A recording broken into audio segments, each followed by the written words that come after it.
Here in its fourth year, the Greenbrier Classic has been very successful thus far, and judging by the remarks of most players, this has become one of their favorite events on tour. A former Army captain receives America's highest military recognition, the Medal of Honor. William Swenson was in deadly firefight in the Afghanistan War and received the medal for extraordinary heroism. Norfolk Southern's ability to thrive in a struggling economy comes from their ability to change, especially when changing from coal to natural gas. A third student, 16-year-old Kristen Young, was in the hospital after the head-on collision. State troopers say Roosh attempted to pass a vehicle and didn't get back across the line before striking Purdue's vehicle.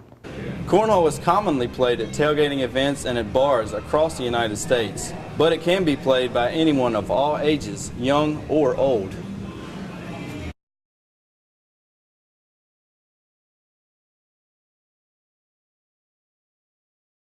The wait is over. The madness has begun in White Sulphur Springs, West Virginia, as the FedEx Cup comes to town for this year's Greenbrier Classic.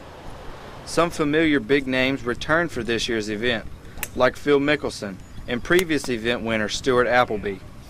But new faces like Mike Weir and 2012's Masters champion Bubba Watson are enjoying the Greenbrier as well. We love it here, and so obviously this is going to be a stop for a few years now after I got here and saw how great it really is. Several pros took to the driving range, others the practice greens, to polish the short game and the putting surface before the tournament began on Thursday. Most golfers agree that the Old White TPC course is great for all types of golfers. I think this course suits a lot of people's game. You don't have to be real long off the tee. It's not overly difficult, but at the same time, it's not like something you're going to go out there and shoot real low on. Here in its fourth year, the Greenbrier Classic has been very successful thus far, and judging by the remarks of most players, this has become one of their favorite events on tour. We talk about different courses, ones that we hate, ones that we love, and the overwhelming thought about this place is this is one of the best stops on tour, most family friendly. It's a golf course we can go out and have fun. It doesn't beat you up left and right, but it's just great to be here. In White Sulphur Springs, I'm Austin Bess for WSLS 10 Sports. The skyline here in Roanoke will soon experience change as Norfolk Southern prepares for its remodeling project. It's good for our community, it's good for the Roanoke Valley, it's good for our employees. The precipitator building and the smokestacks will be dismantled in order to provide more usable space. But the sign most recognizable from Interstate 581 isn't a part of this demolition.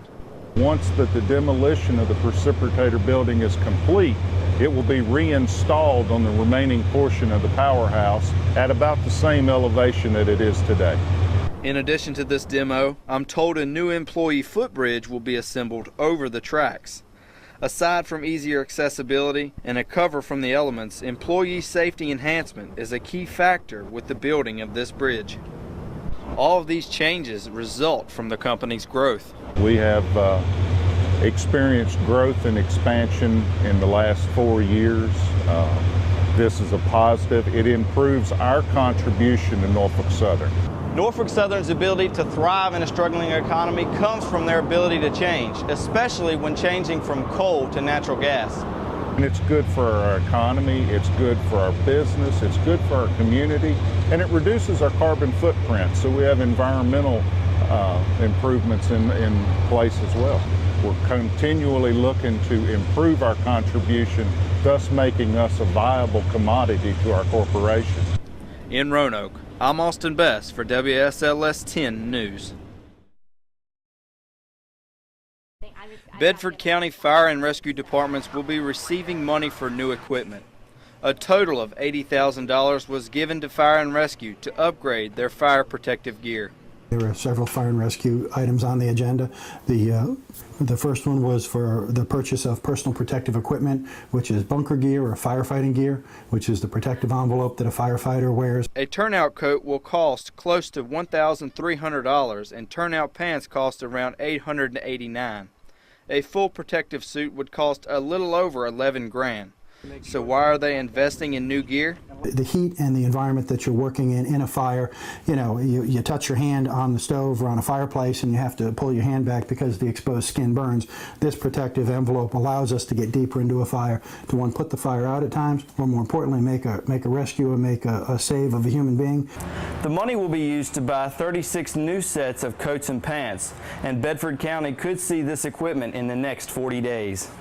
When the county steps in and helps us with the funding of the gear, that helps out. Brad Glidden, the fire chief at Stewartsville Fire Department, was glad to be receiving 3 of the new sets. He also stressed the importance of a custom-fit suit. It cuts down on the maneuverability when you're inside the house. So if the gear is custom fit to you, it's a whole lot easier to wear and do your job more efficiently. Without a doubt, the money will be put to good use. Having updated current gear that meets national fire protection standards is key. In Bedford, I'm Austin Bess for WSLS 10 News.